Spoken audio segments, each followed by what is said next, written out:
안녕하십니까. 산업안전을 강의하는 최윤정입니다.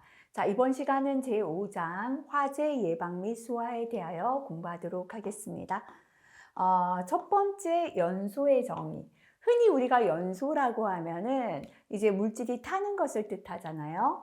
가연성 물질이 공기 중 산소와 결합하여 열과 불꽃을 내며 타는 현상을 연소다라고 합니다. 자, 그럼 이렇게 물질이 타기 위하여 필요한 세 가지 요소입니다. 연소의 3요소입니다.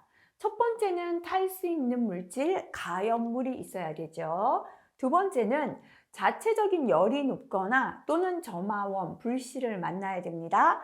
열 또는 점화원. 세 번째는 산소가 필요하다, 그죠? 산소 또는 공기죠. 공기는 공기 중에 있는 산소다라고 보시면 됩니다. 그래서 연소의 3요소는 탈 수 있는 가연물, 열이나 점화원, 산소 또는 공기 이렇게 세 가지 되겠습니다.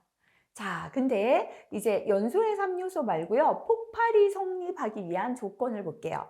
일단은 불이 붙었는 연소가 속도가 빨라지면 폭발이 되는데 우리가 폭발이라는 거 뭔가 터져야 되는 거죠. 그래서 가스나 분진이 밀폐된 공간 안에 존재해야 합니다. 터질 수 있는 공간이 있어야 되고요. 가연성 가스 증기 분진이 폭발 범위 내에 존재해야 합니다. 자, 폭발성 가스나 증기나 분진은 폭발을 시작하는 최저의 농도, 폭발 하한계고요. 폭발이 계속될 수 있는 최고의 농도, 폭발 상한계죠. 그 사이에서 폭발이 일어난다, 그죠? 그래서 폭발 범위 내에 존재해야 되고요. 역시나 점화원이 존재해야 되고 산소가 존재해야 합니다. 그죠? 자, 그래서 폭발이 성립하기 위해서는 점화원이나 산소, 요거는 연소하고 똑같고요. 가스나 증기나 분진이 폭발 범위 내에 있어야 하고 터질 수 있도록 가스 분진이 밀폐된 공간 안에 존재해야 한다. 이렇게 네 가지가 되겠습니다. 자, 참고에 있는 내용 한번 볼까요? 최소 발화 에너지, 그죠? 연소나 폭발 한계 내에서 가연성 가스나 폭발이 발화를 일으키는 데 필요한 최소의 에너지입니다. 최소 발화 에너지는 불이 붙기 위하여 필요한 최소한의 에너지다 보시면 됩니다. 자, 그러면 최소 발화 에너지에 영향을 미치는 요소가 되겠습니다. 물질의 조성, 현재 이 물질이 어떤 상태인지 하고요. 압력과 온도와 혼입되는 물체, 혼입물에 의하여 최소 발화 에너지에 영향을 미치게 되겠습니다. 자, 그러면 온도가 높으면 불 붙기가 쉽죠. 압력이 높으면 불 붙기가 쉽죠. 그러면 불 붙기가 쉽다는 건 불 붙는 데 필요한 에너지는 적어도 된다는 뜻이잖아요. 자, 이렇게 온도가 높을수록 압력이 높을수록 최소 발화 에너지는 뭐 된다? 감소한다. 요거 주의하셔야 됩니다. 최소 발화 에너지라는 건 발화에 필요한 최소한의 에너지인데요. 온도가 높을수록 압력이 높을수록 발화되기 쉽기 때문에 발화에 필요한 최소 발화 에너지는 감소하게 된다라는 거. 예, 시험에 나오면 틀리기가 쉬워서 다시 한번 체크하고 넘어갈게요. 인화점 또는 인화온도, 우리가 흔히 불 붙기 시작하는 온도를 인화점이다라고 하는데요. 인화성 액체가 증발하여 공기 중에서 연소 하한 농도라는 건 불이 붙기 위한 최저의 농도 이상의 혼합기체를 생성할 수 있는 가장 낮은 온도를 인화점, 인화온도라고 하고요.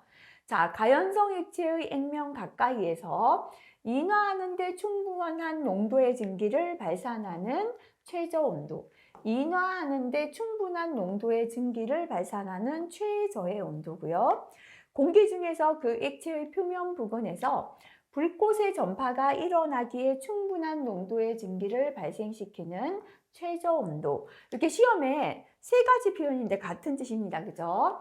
자, 일단 인화성 액체가 기름이 증발해서 연소 화학 농도 이상의 혼합 기체를 생성할 수 있는 연소 화학 농도라는 건 불이 붙기 시작하는 정도의 농도의 기체를 생성하는 가장 낮은 온도고, 인화하는 데 충분한 농도의 증기를 발산하는 최저 온도고, 불꽃의 전파가 일어나기에 충분한 농도의 증기를 발생하는 최저 온도가 인화점, 인화 온도가 되겠습니다.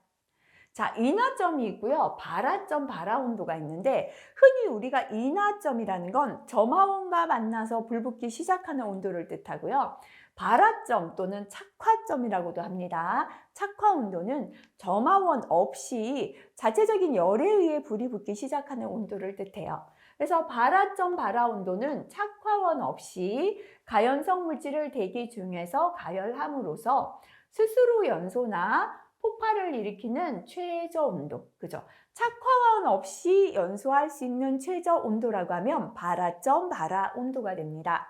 가연성 물질을 공기나 산소 중에서 가열한 후에 발화 또는 가열한 후에, 가열했다는 건 이 물질이 열이 축적되었다는 거잖아요. 자, 그래서 발화나 폭발을 일으키기 시작하는 최저 온도. 다시 말하면 열이 축적되어서 폭발을 시작하는 최저 온도지 여기에는 점화원은 없죠. 그죠? 점화원이 없이 가열해서 열을 받아서 열을 축적해서 발화하기 시작하는 최저 온도는 발화점, 발화온도가 되겠습니다.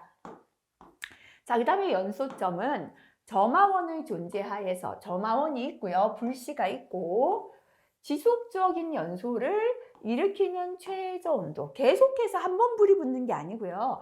점화원이 있고 지속적으로 계속해서 연소를 할 수 있는 최저 온도를 연소점이다 라고 합니다. 자, 연소의 분류 한번 볼게요. 기체, 액체, 고체의 연소의 형태입니다. 첫 번째 기체의 연소인데요. 기체는 대부분이 가스잖아요. 가스는 공기 중에 확산되어서 연소해요. 공기 중에서 확산되면서 산소랑 만나서 불이 붙습니다. 그래서 기체의 연소는 확산 연소밖에 없어요. 그죠? 자, 기체는 가스인데 가스는 공기 중에 확산되어서 연소한다. 확산 연소합니다. 액체는 액체 자체가 연소하는 게 아니고요. 액체가 끓어서 기체가 돼요. 액체가 끓어서 기체가 되는 걸 우리가 증발이라고 하죠. 자, 그래서 증발 연소를 합니다. 액체 자체가 연소되는 것이 아니라 액체 표면에서 발생하는 증기가 연소하는 거죠. 자, 이렇게 액체가 증기가 되는 게 뭐다? 증발이죠. 그래서 액체의 연소는 증발 연소이고요. 대부분 액체의 연소, 다시 말하면 액체는 기름이죠. 기름은 무슨 연소한다? 증발 연소한다. 가스죠. 가스는 무슨 연소한다? 확산 연소한다. 이렇게 기억하시면 되고요. 자, 이제 고체의 연소의 종류가 여러 가지 있다. 그죠? 첫 번째 표면 연소는 표면이 타고 타서 다 타는 거예요. 이렇게 우리가 그 물질 자체가 다 타는 걸 연료로 쓰거든요. 연료. 그죠? 그래서 가연성 가스를 발생하지 않고 물질 자체가 연소하는 겁니다. 그 물질이 그대로 다 타는 건데요. 예전에 초등학교 때는, 요즘은 없죠. 그죠? 학교에 목탄이 있었거든요. 코크스, 금속분. 학교 교실에 석탄을 안 쓰고 목탄을 쓰는 건, 석탄은 가스가 나오잖아요. 목탄은 가스가 발생되지 않아요. 그죠? 그래서 목탄, 코크스, 금속분은 금속의 가루입니다. 이런 것들이 표면이 타고 타서 결국은 스스로 다 타는 물질 그 자체가 연소하는 표면 연소를 합니다. 자, 흔히 우리가 집에 불이 났습니다 하면 사람이 죽는 게 타 죽는 것보다는 가스 때문에 질식되어 죽잖아요. 사실은 대부분의 가연물들은 그 물질 자체가 타는 게 아니고 가열분해에 의해서 발생된 가연성 가스가 공기와 혼합되어 탑니다. 그래서 고체 연소의 두 번째는 분해되어 나온 가스가 연소한다. 그래서 이거를 분해 연소다라고 합니다. 대부분의 일반 가연물이죠. 목재나 종이나 플라스틱 같은 일반 가연물하고요. 주의, 석탄입니다. 연탄, 가스, 그죠? 그래서 연료 중에서 석탄은 가스가 나와서 타는 분해 연소한다. 이렇게 기억하시고요. 자, 그 다음에 이제 고체도 증발해요. 우리가 액체가 기체가 되어 타는 게 증발 연소다 했는데요. 고체 중에서도 고체 가연물의 가열에 의해 발생한 가연성 증기가 연소합니다. 고체인데요. 순식간에 액체를 그치지 않고 기체로 변하는 게 있어요. 예전에, 요즘 뭐 옷장에 이런 거 안 쓰지만 옷장에 이렇게 나프탈렌 이만한 걸 걸어놨거든요. 나중에 보니까 요만해져 있죠. 근데 만약에 이게 고체가 액체로 변했다면 바닥에 물이 있어야 되죠. 근데 물은 없어요. 그죠? 이렇게 나프탈렌은 액체를 거치지 않고 고체가 바로 기체가 되어 날아가 버린 거예요. 그래서 크기가 이렇게 줄어든 거죠. 이렇게 고체가 기체가 되는 것도 증발이죠. 그죠? 그래서 고체도 증발 연소를 하는데요. 우리가 고체가 바로 기체로 되는 걸 승화라고 하거든요. 승화 과정. 이렇게 승화를 잘 하는 황나프탈렌이 증발 연소를 합니다. 자, 그리고 고체 연소에 자기 연소가 있어요. 자기 스스로 탄다는 뜻인데요. 뭐가 없어도 타냐면 대부분의 물질을 연소하려면 산소가 필요하죠. 산소가 없어도 자기 스스로 탄다 해서 자기 연소예요. 왜냐하면 나 안에 산소를 갖고 있어요. 그래서 공기 중에 산소가 없어도 연소하는 거다. 그죠? 그래서 자기 연소는 자체 내 산소를 함유하고 있어서 공기 중에 산소를 필요치 않고 연소하는 건데요. 이런 것들이 대부분 우리가 폭탄으로 사용되는 거 다이너마이트고요. 니트로 화합물이 여기에 해당되겠습니다. 자, 전체적으로 다시 한번 보겠습니다. 기체의 연소. 기체의 대표적인 건 가스죠. 그죠? 그래서 지우고 다시 한번 할게요. 기체는 대표적으로 실기에 이게 과거에는 몇 번 나왔는데요. 얘가 잘 나와요. 가스. 다음 중에 가스가 나오고 가스의 연소 형태 골라라. 그래서 자, 기체의 대표적인 건 가스인데요. 가스는 공기 중에 확산되어 연소해서 확산연소다라고 합니다. 두 번째 액체의 연소. 자, 액체가 타는 게 아니라 액체 자체가 연소되는 게 아니라 액체에서 발생하는 증기가 연소하는 거예요.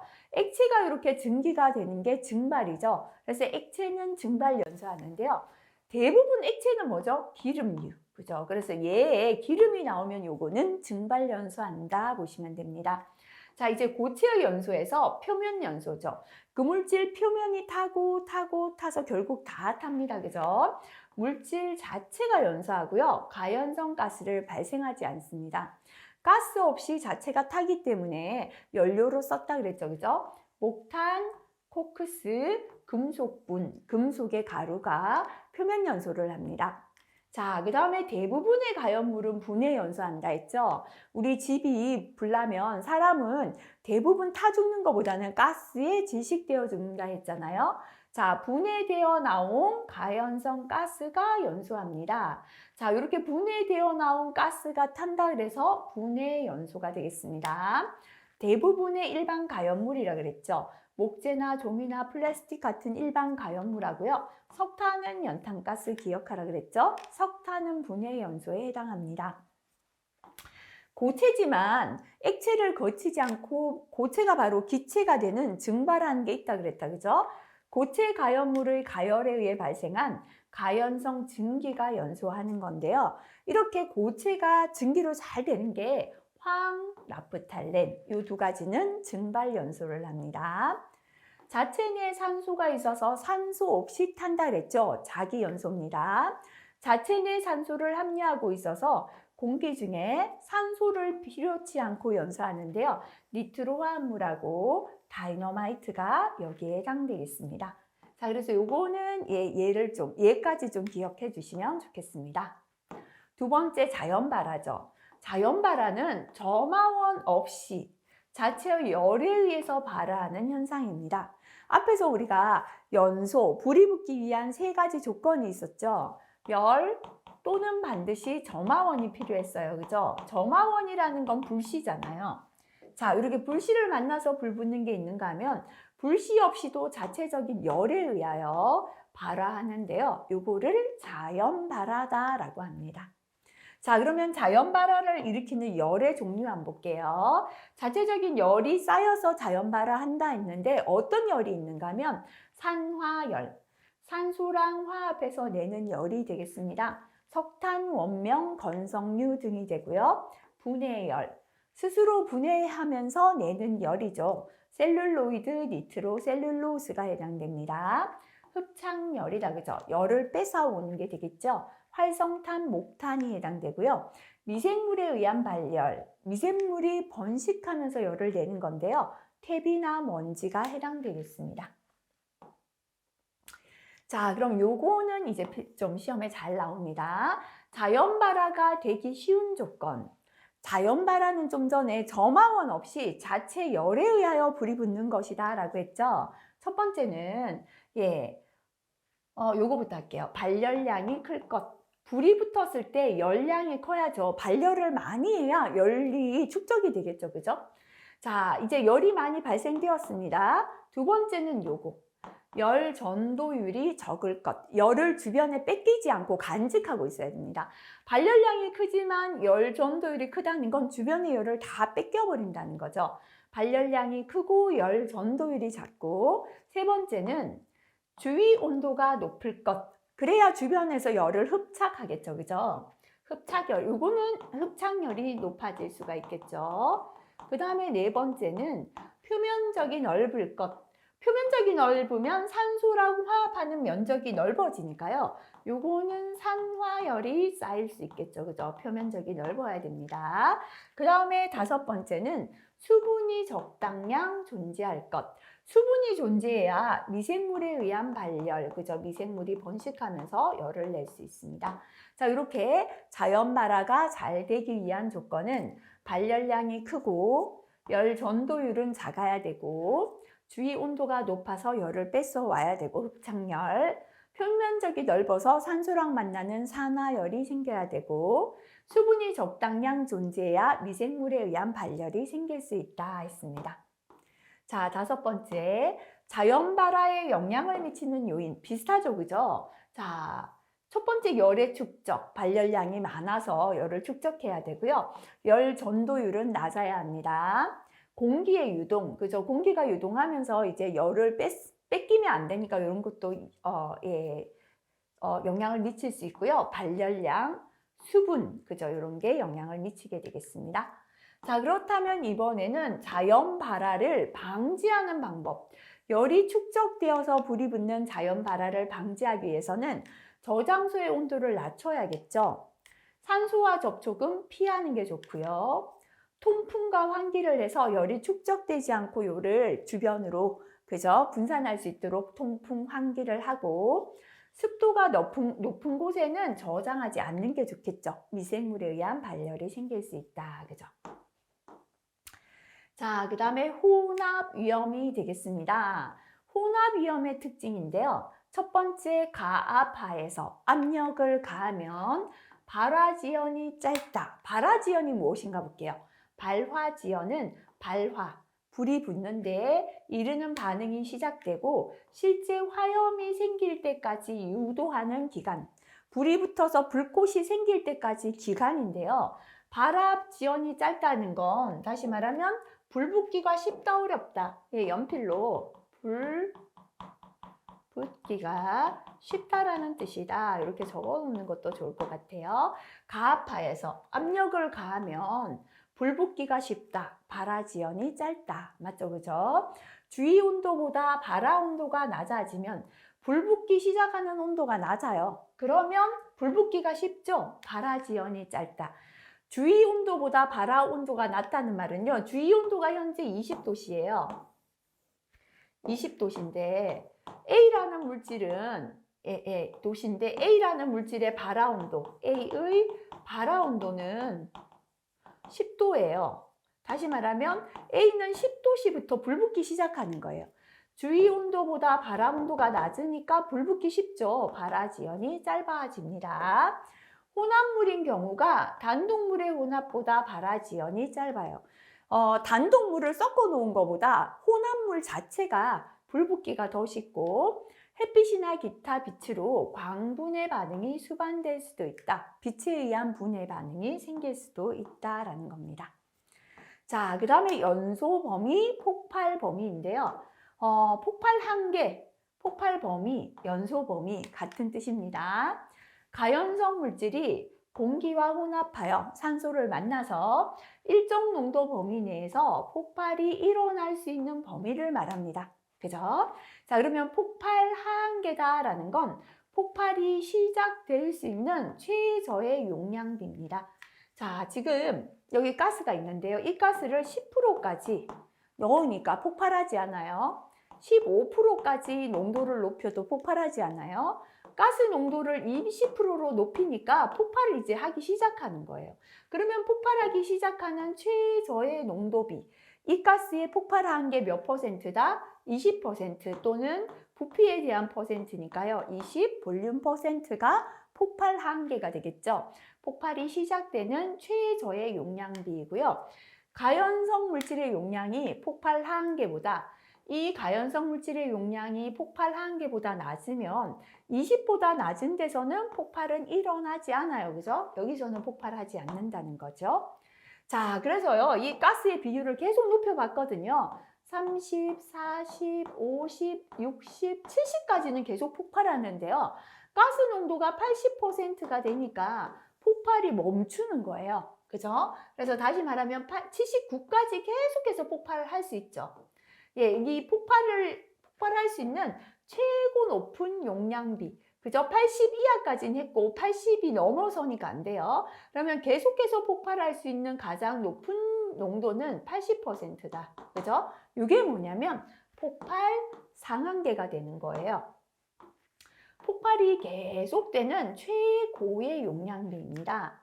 가연성 물질의 용량이 폭발 상한계보다 높으면 공기 중에 산소가 부족하여 폭발은 중지가 됩니다. 자, 다시 말하면 이게 80%까지는 계속해서 폭발했는데요. 공기 중에 이 가스가 80%가 되니까 공기 중에 산소의 부피가 낮아지는 거죠. 산소가 없어서 80% 이상에서는 폭발이 안 되는 거예요. 그래서 폭발을 시작하는 최고 낮은 용량비는 20%였고 폭발 한계고, 폭발이 계속될 수 있는 제일 높은 용량비는 80%죠. 폭발 상한계입니다. 폭발 하한계에서 상한계까지 이 구간을 뭐라고 한다? 폭발 한계, 폭발 범위, 연소 범위라고 한다. 이렇게 기억하시면 되겠습니다. 자, 넘어가도록 하겠습니다. 자, 온도 압력과의 관계를 볼게요.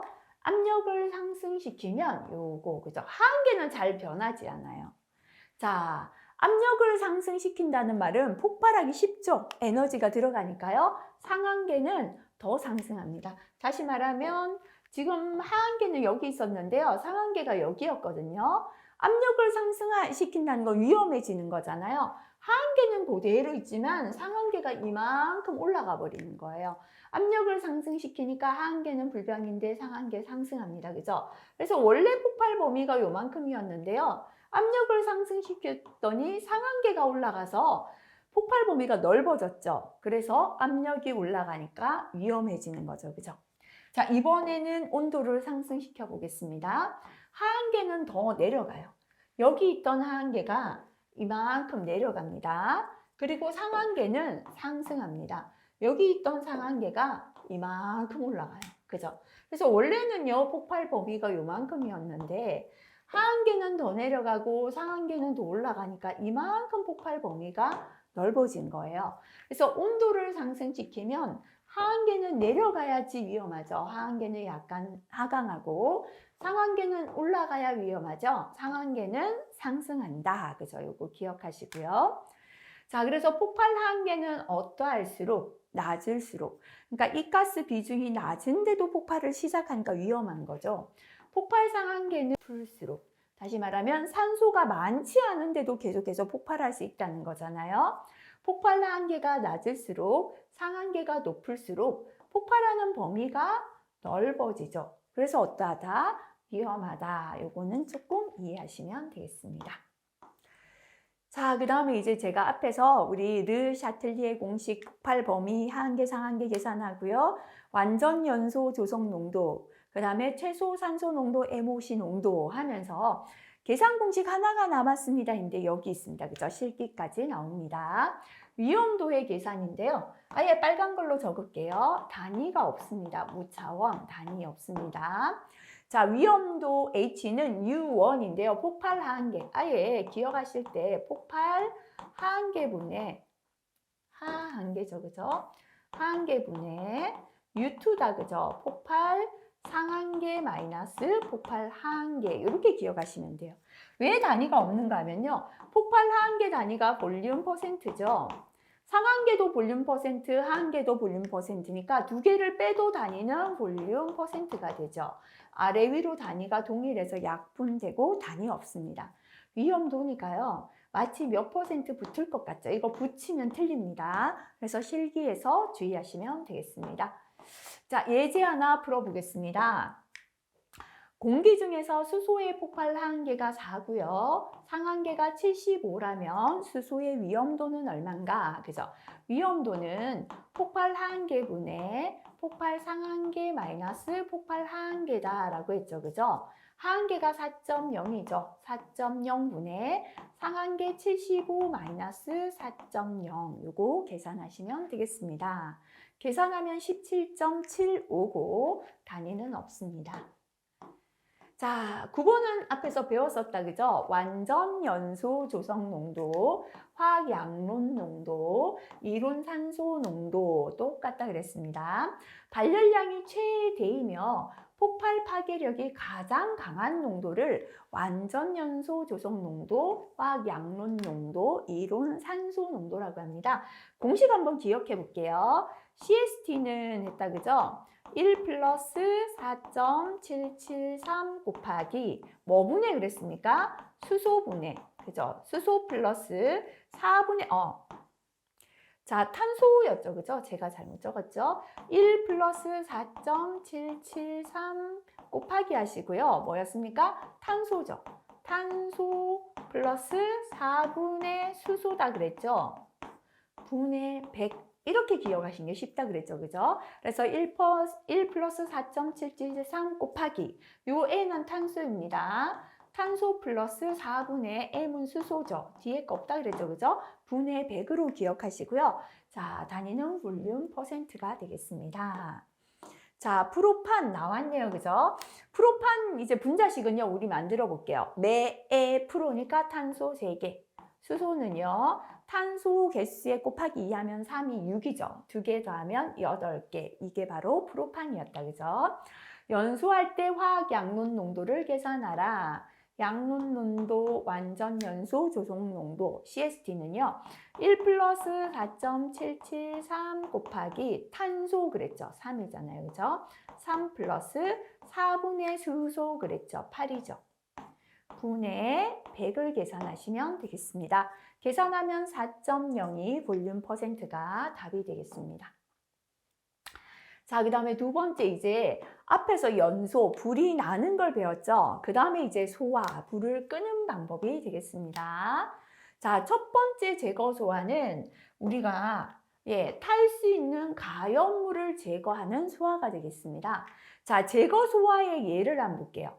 촛불을 입으로 불어 끈다. 우리가 사실은요, 초가 단단한 고체죠.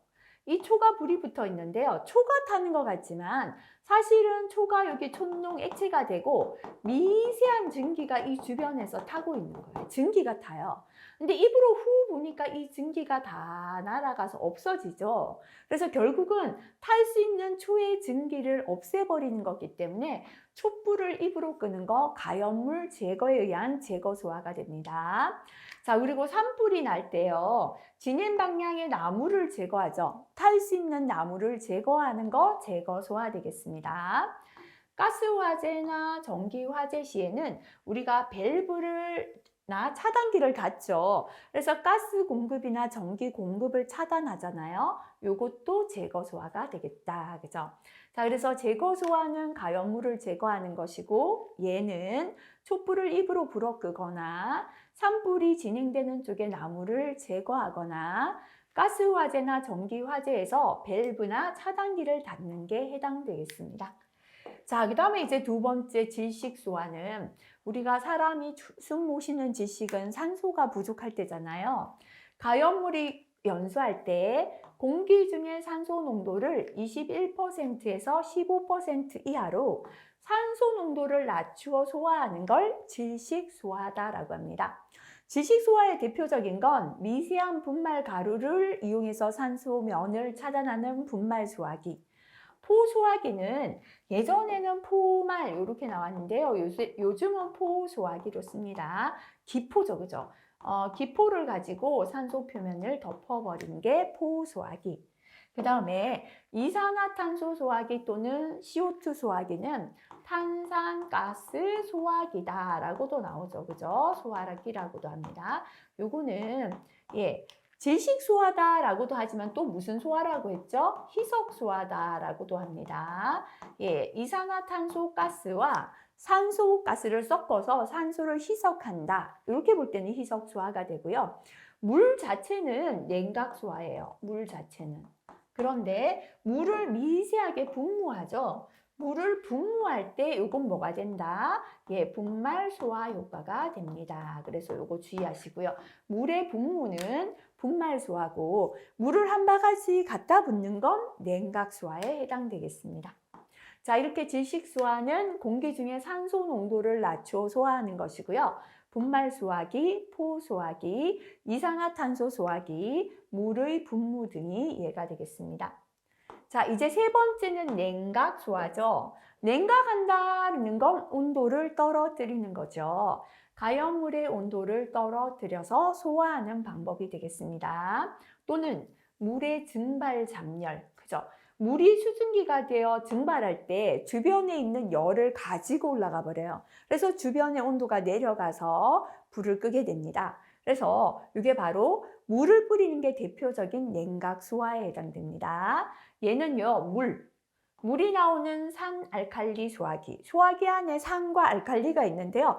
밸브를 누르면 두 개가 화학 반응을 하면서 그 압력에 의해서 물을 뿜어냅니다. 물은 겨울에 얼어버리죠. 이때 얼지 않게 하는 부동액 같은 거를 첨가한 강화액 소화기. 그죠? 자, 그래서 세 번째 냉각 소화는 가연물의 온도를 떨어뜨려 소화하거나 물의 증발 잠열을 이용한 소화 방법이 되고요. 대표적으로 물을 아까 분무할 때는 지식 소화였지만 봉상수주라고 합니다. 물을 봉상으로 수주한다는 건 한 바가지 부어준다라는 거죠. 그죠? 산알칼리 소화기, 강화액 소화기가 해당되겠습니다. 네 번째는 억제 효과, 부촉매 효과라고 합니다. 이제 연소 반응을 억제하는 건데요. 이 반응을 억제시키는 부촉매를 사용한다라고 해서 부촉매 효과다라고도 합니다. 연소 반응을 억제하는 부촉매를 이용하는 소화 방법이 되겠습니다. 대표적인 건 할로겐나물 소화기인데요. 이 할로겐나물 소화기는 할론 소화기, 때로는 하론 소화기 또는 할로겐 화합물 소화기 다 똑같다고 보시면 되겠습니다. 자, 여기에서 넘어가기 전에 이것만 한번 보고 지나갈게요. 화재의 국한 대책. 화재를 국한시키겠다라는 건 더 이상 확대되지 않도록 하겠다. 그죠? 화재의 확대 방지 대책하고 동일한데요. 가연성 물질의 집적을 방지하겠다. 많이 쌓아두지 않겠다라는 겁니다. 건물이나 설비는 불연성화하겠다. 건물이나 설비를 타지 않는 재료로 하고요. 일정한 공지를 확보합니다. 안전거리 두는 거죠. 여기서 불이 났죠. 일정한 거리가 떨어져서 설비가 있기 때문에 불이 번지지 않도록 하는 거죠. 방화벽, 방류액을 정비합니다. 자, 여기에 불이 나죠. 벽이 딱 내려와서 불이 번지는 걸 차단하는 거죠. 그죠? 이렇게 방화벽이나 방류액. 방류액은 기름 등이 이제 누출될 때 막아주는 거잖아요. 위험물 시설을 지하에 매설해서 더 이상 화재가 번지지 않게 하는 거죠. 그죠? 그래서 화재의 국한 대책, 확대 방지 대책은 가연성 물질의 집적을 방지하고 건물이나 설비는 불연성화하고 일정한 공지를 확보하고 방화벽, 방류액을 정비하고 위험물 시설을 지하에 매설하는 게 이해가 되겠습니다. 자, 그 다음에 소화기의 종류, 화재의 분리 및 소화 방법은 앞에서도 공부를 했죠. 다시 한번 살펴보겠습니다. 자, A급 화재는 우리가 흔히 집이 불났다. 그죠? 일반 가연물 화재입니다. 색으로 구분하면 백색이 되겠습니다. 그죠? 흔히 우리가 불나면요, 물 갖다 붓잖아요. 소화 효과는 냉각 효과입니다. 자, 냉각 효과를 갖고 있는 소화제는요, 소화기, 소화제는 물, 강화액 소화기, 물이 나오는 산알칼리 소화기가 되겠습니다. 자, 그 다음에 B급 화재는 기름이 불타는 유류 화재가 되고요. 자, 색으로 구분할 때는 황색, 노란색 씁니다. 자, 소화 효과는 질식 효과, 산소 농도를 떨어뜨려서 불을 끄는 질식이 좋습니다. 질식의 대표적인 소화기는 분말 소화기, 포소화기, CO2, 이산화탄소 소화기 또는 뭐 탄산가스 소화기가 되겠다. 그죠? 근데 CO2 소화기는 질식 소화도 되지만 희석 소화라고도 한다라고 했고요. 그 다음에 C급 화재는 전기 화재입니다. 색으로 나타낼 때는 청색을 사용하죠. 지식 소화도 되고요. 억제 효과 또는 부촉매 효과. 억제 효과는 부촉매 효과 동일했다. 그죠? 자, 그래서 지식에 해당되는 건 분말 소화기, CO2 소화기고요. 억제 효과를 갖고 있는 건 할로겐화물 소화기 또는 하론 소화기죠. 근데 이 중에서 전기에 가장 적합한 것은 하면은 CO2가 가장 좋아요. 가장 적합합니다. 왜냐면 분말 소화기는요. 분말 가루가 미세한 분말이 우리 전기 설비 안에 들어가서 고장을 일으켜 버리는데요. CO2는 가스라서 이제 찌꺼기가 남지 않죠. 그죠? 그래서 제일 좋은 건 CO2고요. D급 화재는 금속 화재를 뜻합니다. 색으로는 표시 없음 또는 무색이 되고요. 질식 효과인데요. 마른 모래나 자갈이다 이렇게 기억하시면 되겠죠. 건조사, 팽창질석, 팽창진주암을 사용합니다. 자, 소화기 종류별 사용 대상 화재 요거는요. 참고하시기 바라겠습니다. 자, 앞에 넘어가서 요거 한번 보고 지나갈까요? 네. 마지막에 요거 한번 보겠습니다. 확인해서요. 물의 봉상수주, 봉상이라는 건 물을 한 바가지 붓는 거, 물줄기로 뿌릴 때는 냉각 효과입니다. 물의 무상수주, 분무처럼 입자가 미세한 분무를 할 때는 질식 효과를 갖고 있습니다. 자, 그 다음에 이산화탄소 및 할로겐 화합물 소화 약제의 공통적인 특징입니다. CO2 소화기나 할로겐 화합물 소화기는 소화 속도가 빠릅니다. 전기 절연성이 우수하고 전기 절연성이 우수하기 때문에 전기 화재에 쓸 수 있고요. 부식성이 없습니다. 저장에 의한 변질이 없기 때문에 장기간 저장이 가능하고 밀폐 공간에서는 지식이나 중독의 위험성 때문에 사용이 제한됩니다. 밀폐 공간에서 CO2를 써버리면 그만큼 CO2 농도가 높아지면 산소 농도 부족해지잖아요. 그래서 이제 질식이 일어날 수 있고요. 우리 할로겐화물 소화기는 중독의 위험 때문에 사용이 좀 규제되고 있다. 그죠? 그래서 이것도 한번 참고하시면 되겠습니다. 자, 그 다음 소화 효과에 따른 소화기의 종류 한번 살펴보겠습니다. 냉각 소화 효과는 물 소화기다. 그죠? 물에 의한 냉각 작용으로 소화 효과를 증대하기 위해서 인산염이나 계면 활성제 등을 첨가할 수 있고요. 방출하는 방식은 수동 펌프, 추갑, 가스 가압식이 되겠습니다. 산알칼리 소화기는 제가 물이 나오는 소화기다라고 했죠. 소화기 내부의 탄산수소, 나트륨, 요거는 알칼리고요. 수행액과 진한 황산, 산이죠. 이게 분리 저장된 상태에서 레버를 누르면 탄산수소, 나트륨과 황산이 화학 반응하는 결과 발생되는 탄산가스 압력으로 결국은 물을 방출시키는 물 소화기가 되겠습니다. 방출 방식은 전도식이 있고 파병식, 그죠? 이거는 뭐 지금 현재는 참고만 하겠습니다. 강화액 소화기는 이제 물은 겨울에 얼어버리죠. 그래서 얼지 않는 부동액을 첨가하여 물의 동해를 방지한 소화기가 되고요. 탄산칼륨이 농축된 강알칼리성의 수용액, 즉 강화액을 용기 내에 넣고 방사용 에너지로서 질소가스를 봉입했는 소화기고요. 추갑식, 가스가압식, 반응, 파병식, 그죠? 이러한 방출 방식이 있습니다. 자, 그 다음에 지식 소화 효과의 대표적인 게 이제 분말 소화기죠. 분말 소화기는 A, B, C급 분말 소화기가 있고 BC급 분말 소화기 이렇게 두 가지가 있는데요.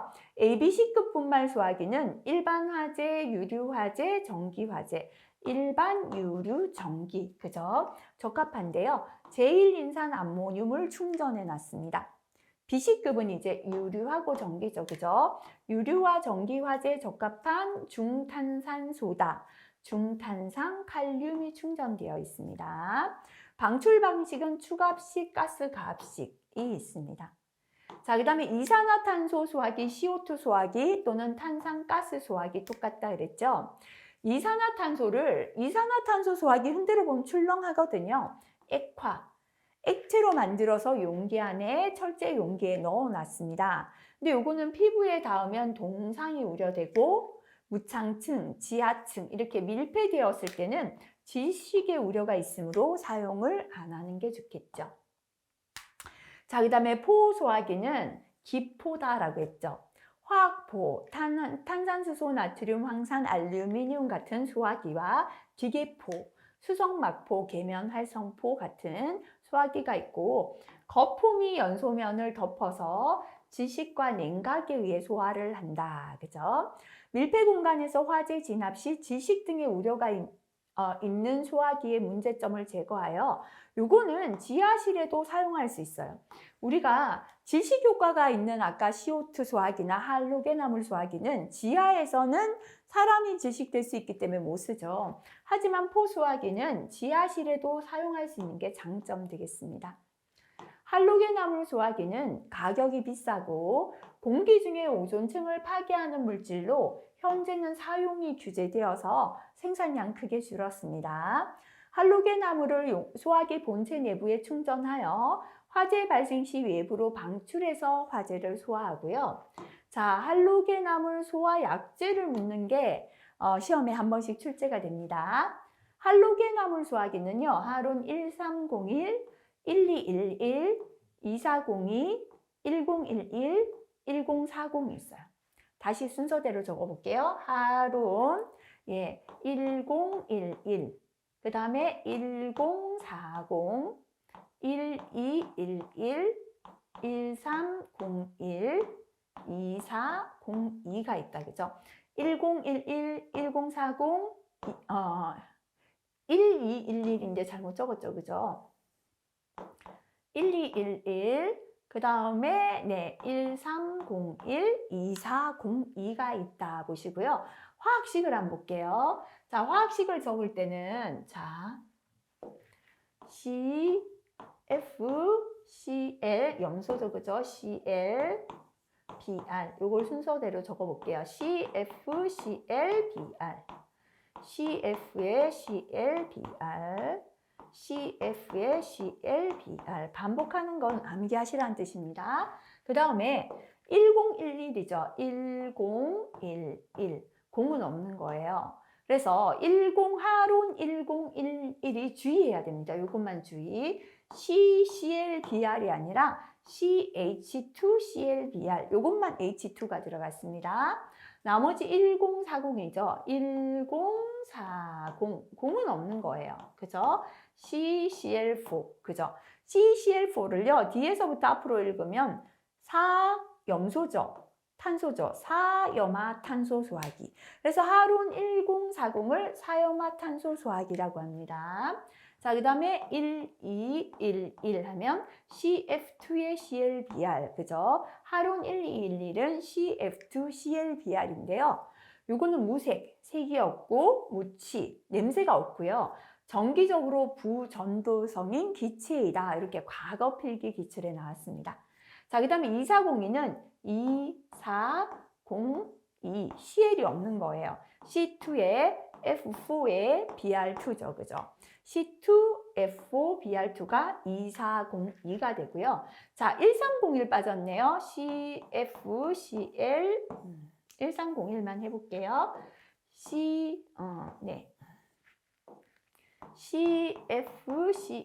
CFCLBR이다라고 했고요.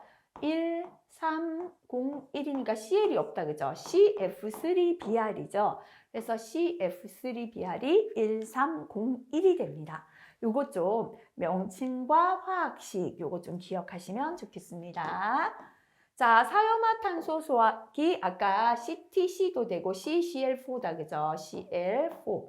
요거는 실내에서는 포스겐 가스에 의한 중독 위험이 있어서 현재는 사용이 중지가 됩니다. 요거 기억하시기 바라고요. 사염화탄소 소화기는 실내에서는 포스겐 가스 중독 위험이 있다라는 거고요. 자, 부촉매 효과 볼게요. 현재 부촉매로 사용되는 건 요드죠. I, Br, 브롬, Cl, 염소, F는 플루오르다. 그죠? 부촉매 효과는 I, BR, CL, F 순서가 되겠습니다. 이거 한 번씩 시험에 나옵니다. 자, 근데 안정성은 반대입니다. 왜냐면요, 스스로 안정적인 거는 촉매나 부촉매로 쓰지를 못해요. 스스로가 불안정하기 때문에 다른 거랑 자꾸 반응을 하는 게 촉매나 부촉매로 사용될 수 있어요. 그래서 부촉매로 제일 효과가 좋은 건 요드죠. 안정성에서는 요드가 제일 안정성이 낮아요. 그래서 하나 순서만 기억하시면 반대죠. 부촉매 효과는 I, BR, CL, F다. 요거 봐주시기 바랍니다. 자, 그래서 방출하는 방식은 추갑식, 가스, 가압식이 사용되고요. 자, 가압 방식에 의한 소화기의 분류. 가압식 소화기는 소화약제 방출원이 되는 소화약제를 외부로 방출하기 위하여 압축가스를 본체 용기와는 별도로 전용 용기에 봉입하여서 봉판이 파괴되면 충전되어 있던 압축가스 압력으로 본체 소화약제를 방사하는 방식을 뜻합니다. 그래서 압축가스에 의해서 안에 있는 소화약제를 뿜어내면 이게 가압식 소화기가 됩니다. 추갑식은 소화기 본체의 소화약제와 압축가스가 함께 있고요. 가압식은 아까 본체와 소화약제가 따로 있다라고 했거든요. 따로 있는 건 가압식, 함께 있는 건 추갑식이다. 이렇게 보시면 되는데요. 뭐 중요한 내용은 아닙니다. 자, 그 다음에 넘어가서 감지기의 종류 볼게요. 우리가 가정에도 그렇고 사무실에도 열이나 연기 감지기가 있는데요. 감지기는 열을 감지하는 열 감지기가 있고 화재가 났을 때 연기를 감지하는 연기 감지기가 있습니다. 열 감지기는 첫 번째 정온식, 정해진 온도에서 동작합니다. 자, 예를 들어서 여름에 아무리 더워도요, 60도 이렇게 올라가지 않죠. 60도 이상에서부터 그저 작동한다. 이런 게 정온식이라고 보면 되겠죠. 스폿은 점이죠. 그래서 좁은 부분을 감지하는 건 스폿형, 감지선형은 좀 넓은 부분을 감지하는 것입니다. 실온이 일정 온도 이상, 정해진 온도 이상에서 작동하는 게 정온식이 되겠습니다. 자, 그 다음에 두 번째는 차동식인데요. 온도 차에 동작합니다. 평상시는요, 아무리 아침과 밤이 온도 차가 많이 나도 40도 이상 안 나는데요. 갑자기 온도 차가 한 80도 났다. 그죠? 이렇게 실내 온도 상승률이 일정한 값을 넘었을 때, 그죠? 온도의 상승률이 갑자기 정상보다 더 높아졌을 때, 이렇게 작동하는 게 차동식이 되고요. 세 번째가 이제 보상식인데요. 스폿형. 요거는 차동성을 가지면서 차동식의 단점을 보완하여 고온에서도 작동할 수 있도록 한 것이다. 그죠? 그래서 열을 감지하는 열 감지기는 정온식, 차동식, 보상식 세 가지가 있다. 정도만 아시면 되고요.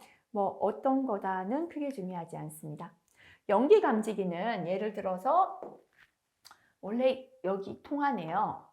연기가 하나도 없을 때는 그가 작동하지 않아요. 근데 이 통에 연기가 많이 스며들면 이제 빛을 가리게 되겠죠. 이 안에 빛이 있는데 빛이 연기를 가리게 되면 연기가 빛을 가리면 이제 작동하는 형태가 연기 감지기입니다. 종류는 이온화식, 검지부에 연기가 들어가는 데 따라 이온 전류가 변화하는 것을 이용했고요. 광전식, 검지부에 연기가 들어가는 데 따라 광전 소자의 입사 광량이 변화하는 것을 이용했습니다. 그래서 연기 감지기는 이온화식과 관전식이 있다 보시면 됩니다. 필기 문제에는요, 다음 중 열 감지기 종류가 아닌 것을 고르시오. 1번 차동식, 2번 정온식, 3번 보상식, 4번 광전식. 그죠? 그러면 광전식은 연기 감지기 종류가 되겠죠. 자, 이런 식으로 이제 문제가 나온다고 보시면 되겠습니다. 자, 여기까지 하면 우리 5번째 과목 화학설비 위험 방지 기술의 공부가 끝이 났습니다. 시작할 때도 말씀드렸지만요. 필기에서 화학은 과락이 잘 걸립니다. 전기와 화학. 이런 과목일수록 어떻게 공부하라 그랬습니까? 내용 공부의 양은 줄여서 실기까지 가는 중요한 내용 위주로 공부하시면 됩니다. 그 대신에 다른 과목보다는 관연도 기출을 좀 더 많이 보는 게 도움이 됩니다. 그리고 기출을 공부할 때 다른 과목에서는 어쩌다 한번 나온 걸 버리더라도 화학이나 전기에서는 관연도 기출 문제를 알뜰하게 공부하신다면 최소한 평균 점수 60점 정도는 관연도 기출에서 어느 정도는 출제가 된다라고 말씀드렸죠. 자, 이러한 화학 설비 위험 방지 기술 과목의 특징이 있고요. 사실은 공부할 내용, 실기까지 가는 내용은 굉장히 양이 적거든요. 그래서 별표 2개, 3개 내용 위주로 한 번 더 요약하시고 과목 마무리하시면 좋겠습니다. 수고 많이 하셨습니다.